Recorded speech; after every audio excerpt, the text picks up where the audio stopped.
করার জন্য রাজনীতির মধ্যে নিজেদেরকে যে প্রতিষ্ঠা করতে চাইছি, এই ধরনের দীর্ঘ এটা কিন্তু কোনো এরকম ব্যাপার নয় যে কেউ কাউকে টোকেন দিচ্ছে, মানে ভালোবেসে টোকেন দেওয়ার কোনো ব্যাপার ছিল। এটা মূলত মহিলাদের একটা অধিকার, যেটা দীর্ঘদিন ধরে কিন্তু এটা কোনোভাবে এই যে ইন্ডিয়া অ্যালায়েন্স বা কংগ্রেসের সরকার যেটা ছিল, ওরা সবসময় মহিলাদের এই এম্পাওয়ার করার যে ইচ্ছে সেটাকে কিন্তু ওরা নাকচ করে আসছে। মাননীয় প্রধানমন্ত্রী নরেন্দ্র মোদীজি দীর্ঘদিন ধরে উইমেন এম্পাওয়ারমেন্টের এই বিষয়টাকে উনি বারবার পদক্ষেপ নিচ্ছে, কিভাবে মহিলাদেরকে 33% রিজার্ভেশন অফ উইমেন করতে পারে সেই জায়গাতে রাজনৈতিকভাবে যারা লোকসভাতে বা স্টেট অ্যাসেম্বলিজগুলোর মধ্যে। কিন্তু আমরা দেখলাম যে ইন্ডিয়া অ্যালায়েন্স একজোট হয়ে যেভাবে অপোজ করলো মাননীয় প্রধানমন্ত্রী, সেই অপোজ আমরা বলবো কি উইমেন এম্পাওয়ারমেন্টের অপোজ করলো যেভাবে, এবং যখন মহিলাদের জন্য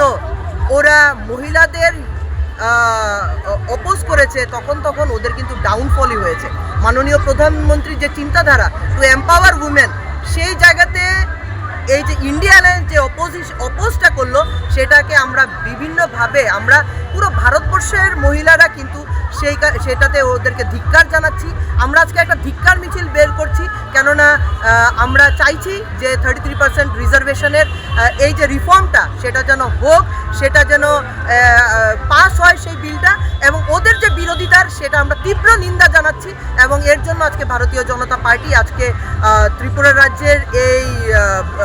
ক্যাপিটালের মধ্যে মাননীয় মুখ্যমন্ত্রী থেকে আমাদের রাজ্য সভাপতির থেকে শুরু করে আমরা সবাই মিলে এখানে অনেক মহিলারা পুরো একত্রিত হয়েছে, এবং আমরা এখানে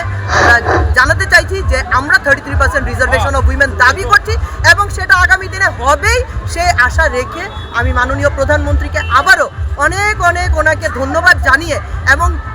ইন্ডিয়া অ্যালায়েন্সের তীব্র বিরোধিতা করে ওদেরকে ধিক্কার জানিয়ে, ওদের যে এই আচরণটাকে ধিক্কার জানিয়ে আমি এখান থেকে আপনাদের মারফতে চাইবো যেন এটা সুষ্ঠু একটা বিচার হোক, 33% রিজার্ভেশন মহিলাদের যেন দেওয়া হোক।